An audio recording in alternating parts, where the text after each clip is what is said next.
Hi, welcome to another episode of Hot Takes. They are getting desperate, aren't they? They're starting the lawfare because, of course, they are. They can't face the policies, so they've got to play the man. Nigel Farage has been reported to the police over, quote, election fraud. There's no indication he has done anything wrong himself. But they need to keep reporting him on the hope that eventually something sticks. This is a sign of desperate measures. They know they can't beat him, so they want to beat him down. The Reform UK leader has been reportedly now, referred to the police by a former campaign member who since left the party over, unqualified claims of falsified expenses. And it's really quite minor, to be honest. Even if it is true, it's not much. But there's no evidence that it is true, and it just sounds more like disgruntled employee urged at the behest of political opponents of Farage to make a bit of a stink about a storm in a teacup. Farage has been referred to the police by a former member of his campaign team over claims that he falsified election expenses. Now, basically what the claim is that he's been accused of fraudulently reporting local campaign expenses in his constituency there on Clacton as national spending. Well, it depends, and it's very complex. But Richard Everett, a former Reform councillor and member of Mr Farage's local team, has submitted documents to the police indicating illegally reallocated funds of around £9,000. What's weird, though, is he's reported it to the Metropolitan Police and not the Essex Police. I wonder why. It is in Clacton, which is in Essex, so it seems you're going outside your force. So chances are it'll just be passed back to Clacton anyway. It's one of those mysterious reasons, who knows.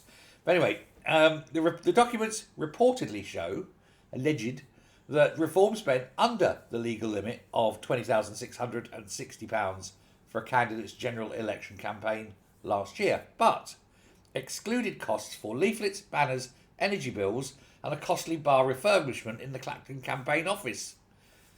Yes, but if it's a bar refurbishment, that isn't campaign, is it?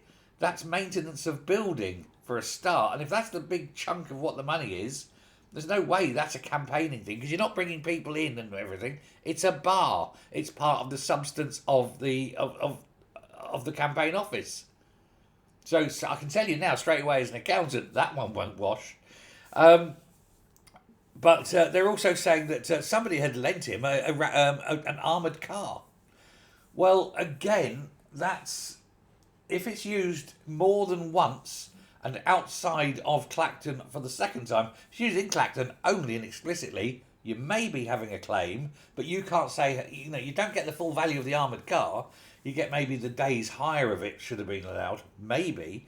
But if he drove anywhere outside of his constituency in it, then it becomes national, and therefore you can shove that up your arse. Again, these are very, very, very curious claims, very spurious claims, and very inaccurate claims. And I think it's done because somebody's, I reckon, has been pushed into it because they're so absolutely shit scared of what's coming. Now, the reckoning, it's about 9,000 in total, but over. But as I say, if that bar recon doesn't count, if it's part of the fixtures and fittings of an office, that's not a campaign fund, that's a maintenance fund. It's completely different.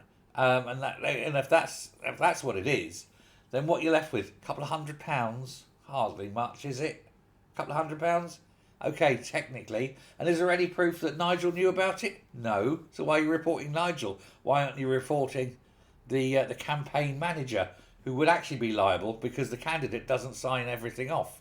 Campaign manager is the legal responsibility one. Do you see what they're doing there, though? They're tainting him.